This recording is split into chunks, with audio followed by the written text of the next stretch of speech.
The scale of devastation in central Myanmar is unlike anything it has ever seen before.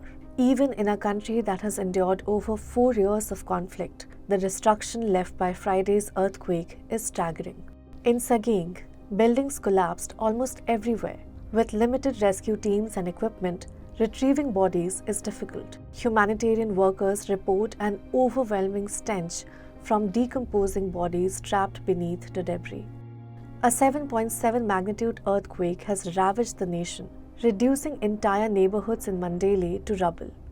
Images from Mandalay show shattered temples, collapsed highways, and damaged airports.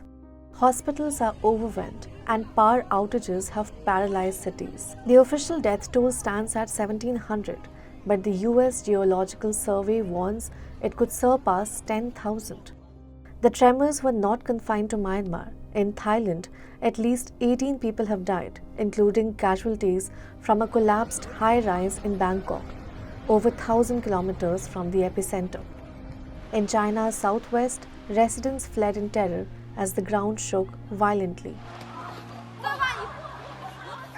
But why was this earthquake so devastating? Well, Myanmar sits at the convergence of 4 tectonic plates, making it one of the most seismically active regions in the world. While the country has experienced tremors before, an earthquake of this magnitude has not been seen in decades. International aid has begun arriving, with India, China, Thailand, and Malaysia deploying aircraft with medical teams and search and rescue units.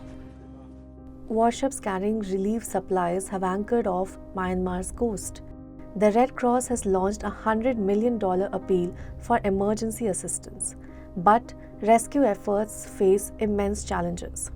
Damaged roads and bridges make access to remote areas difficult, and communication networks remain down. And in the midst of this, a political crisis looms. Myanmar's military junta, in power since the 2021 coup, is under scrutiny. The opposition's armed wing, the People's Defense Force, has declared a temporary ceasefire to allow aid to flow. However, reports of continued airstrikes in Karen state raise questions about the government's priority.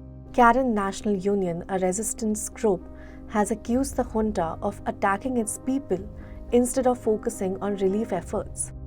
Singapore's foreign minister has called for an immediate ceasefire to facilitate aid distribution. So can we predict earthquakes? Not yet, but history shows that preparedness is crucial. Countries with strict building codes suffer far less damage. Japan, for instance, experiences frequent quakes but has minimized destruction through rigorous engineering standards.